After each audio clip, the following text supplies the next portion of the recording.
Now, Adrian, I know that pork is normally your forte, but I thought I'll show you I can also cook pork. I'm willing to learn from another master. I'm just excited to see how you cook it and what you do with it and put a healthy twist to it. Absolutely. So I'm going to make a pork vindaloo. Now, vindaloo paste is classically a Goan ingredient. Now, it's normally made from ginger and spices and sugars and salts and lots of chilli.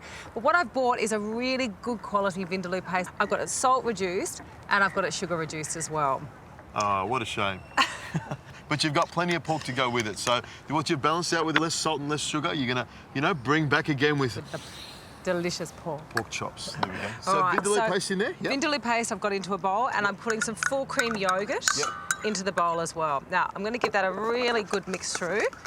Now, in the meantime, we can make a little riata or yogurt with some mint and some lime and some cucumber in it. Now, that's the lovely fresh element that we're going to serve this dish with. So give this a good mix through, like I said before. Now, I do like to use pork. I find it's a very lean meat. I also find... Music to my ears. It's a beautiful meat, isn't it?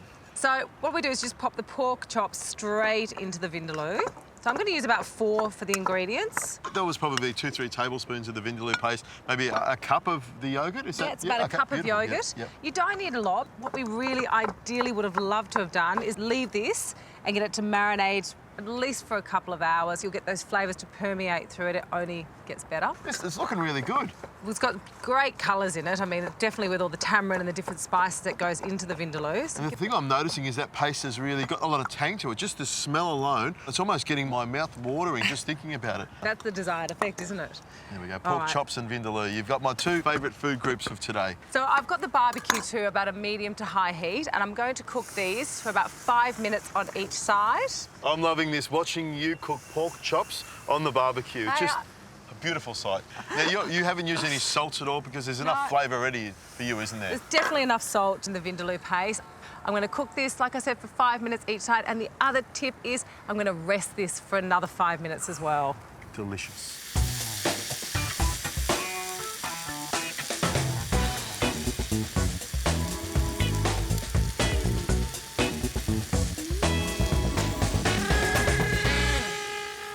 There you have it, my beautiful, delicious pork vindaloo. Perfectly rested. You keep talking and I'll do the tasting. What do you think? I'll put that onto there. That little riata, you've done a great job. The yogurt, the mint, the lime, the cucumber, so tasty. Nice and juicy, it's perfect. I'll put a little bit of the riata on top of there.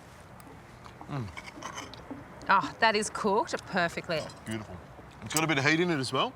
And I'm sure if we had to let it marinate for another, you know, overnight or a couple of hours at least, it would have penetrated more, but that's great flavour for me. I love it. It's exactly what I was wanting. I love spicy food. You know what? Barbecuing. I love barbecuing. I agree.